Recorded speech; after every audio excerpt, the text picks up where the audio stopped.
Welcome to Eaton Canyon and good morning. My name is Jennifer Gutierrez and today I'm going to be talking about the history of Eaton Canyon. Eaton Canyon lies in the foothills of the San Gabriel Mountains as well as in one of the stone's throws from the downtown Los Angeles. Eaton Canyon was originally called the Precipicio by the Spanish settlers, which means it's also known as the Greater or Tall One. Eaton Canyon got originally its name by Judge Benjamin Eaton, who was the first person to build Far Oaks Ranch House in 1865, not far from Eaton Canyon Creek. Judge Eaton was the first to grow grapes on the slopes and on the creeks of Eaton Canyon. Judge Eaton was also part of the development of Mount Wilson Toll Road. Eaton Canyon lies in the northern boundaries of the San Pascualan as well as the San Anita ranches. Eaton Canyon lies in the foothills of the San Gabriel Mountains, just as a stone throws from downtown Los Angeles. Originally called a Principio by the Spanish settlers, which means the greater one or the tall one. Also, Eaton Canyon got its name named after Judge Benjamin Eaton. Judge Eaton was the first ever to build the Far Oaks Ranch House. As well, he was also part of the development of Mount Wilson Toll Road in 1991. Judge Eaton was also part of the growing of grapes onto the creeks of Eaton Canyon. The 190 acres of Eaton Canyon, part of it make up from the northern boundaries of the San Pascualan as well as the San Anita ranches on the county-designed Southern Pacific Railroad land. As part of the 190 acres of Eaton Canyon, it's botanical and geological as well. It has to do with part of our geological time. Eaton Canyon is also affected by every movement that is caused by the San Andres Fault and as well in the San Gabriel Mountains. 40% of the water that comes from Eaton Canyon is from local places and as well 50% from the Colorado River and 10% from Northern California. As part of Eaton Canyon's history, in 1918, heavy rain caused a heavy flooding in the San Gabriel Mountains which affected the Eaton Canyons. Just how Eaton Canyon is known for its historical stories, as well as the most visited place for its famous waterfalls. But this waterfalls not only contribute to our planet geologically, but as well has a history to tell as well. This waterfall was created. The waterfalls have a huge part of history as well. Just as it's famous for its two waterfalls, Eaton Canyon is known for its second most famous waterfall, which is also the most dangerous and that attracts the most people as well. As part of Eaton Canyon's history, as well its wildlife has a lot to contribute. You can find animals such as birds, squirrels, rattlesnakes, and others well as too, and maybe even horses. The upper part of Eaton Canyon is not well defined yet and is not well through now its history, but it's in the process of through many geological scientists that are working on to find out the history of it. As you can see, the history and the wilderness of Eaton Canyon has much to contribute and much to continue to grow and show us how it has impacted our geological time. Hi, my name is Amely Gonzalez, and today I'm going to be showing you guys some of the rocks found here in Eaton Canyon. The San Gabriel Mountains are characterized by steep slopes, deep canyons, and sharp ridges. Some of these young mountains have been uplifted from their surroundings by faulting or earthquake movements. According to the ENCA.org, some of these rocks have been dated to up to 2 billion years old, and we know the Earth is 4.6 billion years old, so we can imagine how old these are as well. Due to earthquake activity, these mountains are composed of shattered rock, which is rapidly eroding. Heavy rains cause sand and rocks to be washed down to lowlands and basins. The deeper levels of the soil remain moist most of the year, permitting plants with deep roots to reach limited quantities of water.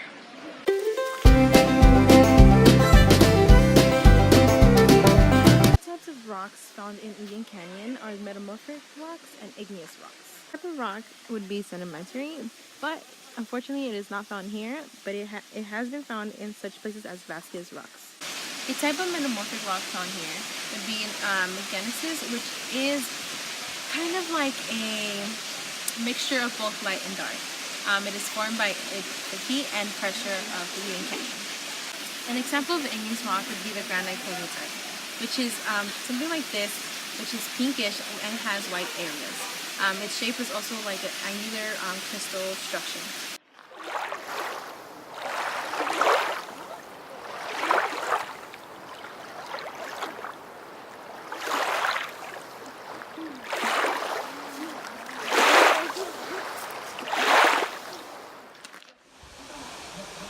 morning. My name is Daisy Castillo, and I'm going to be talking about rock lifting. Of course, there's different types of rock lifting, but there's three main ones that I will be talking to you about. When you see vast mountain ranges stretching on 4,000 of kilometers, those are fold mountains. Fold mountains are formed when two of Earth's tectonic plates collide head-on, like two cars crashing together. These edges of each tectonic plate crumble and buckle, and these create the mountain.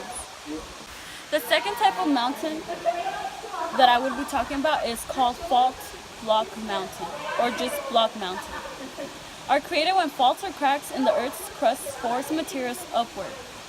So instead of holding, like the plate collision we get with fold mountains, block mountains break up into chunks and move up or down.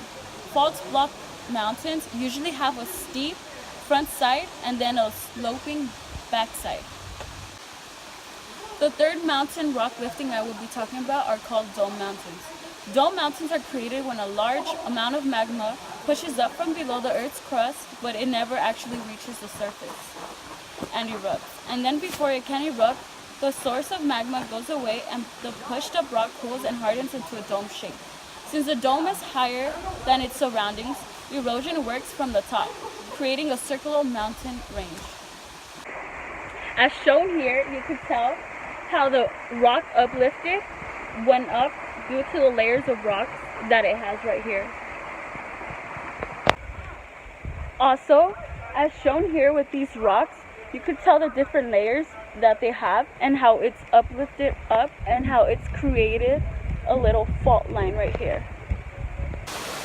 Also, as shown here, you could clearly tell the difference of how this hill or mountain has uplifted up, and you could see the different layers it has and how this line of rock has moved. So you could tell the difference between how and the different times that the rock has moved and how it slowly has been uplifting little by little. Right here you could see the different fault lines that each one has. Like for example, here there's a different one, there's another one here, and all these rocks have slowly uplifted up and have created and shown the different rock layers that they had been constructed. My name is Amely Gonzalez, and I will be talking about the trails in Eaton Canyon. During a hike, there are two shorter trail options that you could take. One of them is continuing the trail on top of the bridge, but that trail is longer and more tiring.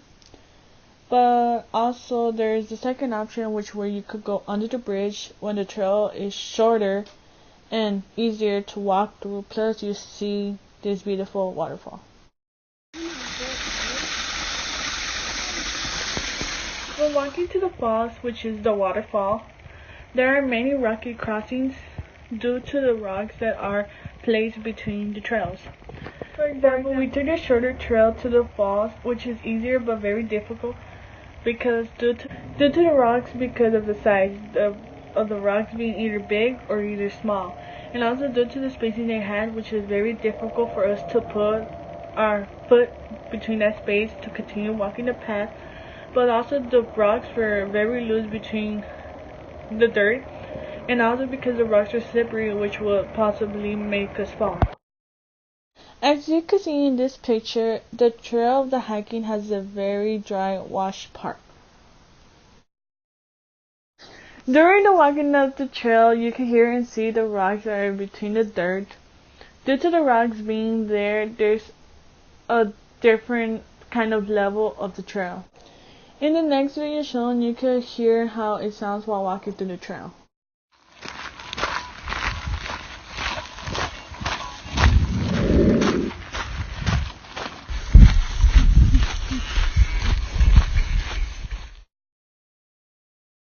As my group member talked about the uplifting and earthquake, due to these two happening, you will come across in the trail a downhill and an uphill, which will be very difficult for you to hike. In the canyon, there are other trails such as Fire Ecology, Junior Nature, and Old Terrace Nature.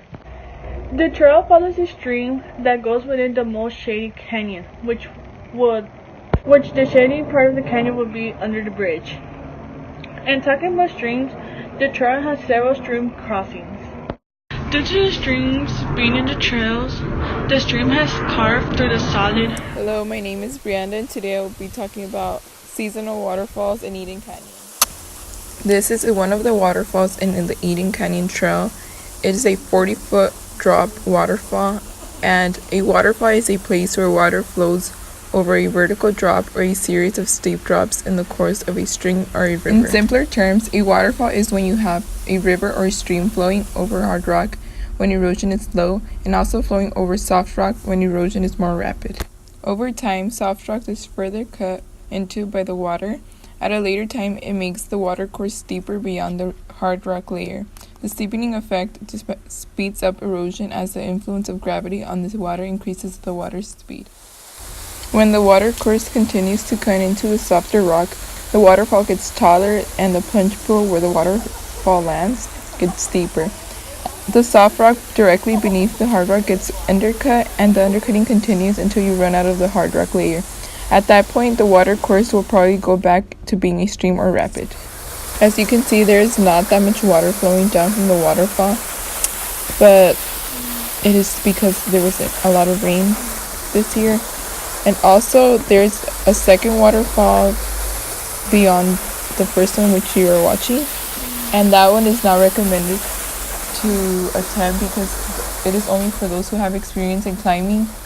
And every year, hikers are injured and killed in the upper reaches of the canyon because they underestimate the difficulty, and just because they think it's within sight that it's not dangerous, but yet people fall off and die or get injured, and it happens every year. But people still try to overcome it. Besides the fact that the second waterfall is very dangerous to get to, this one is not dangerous at all.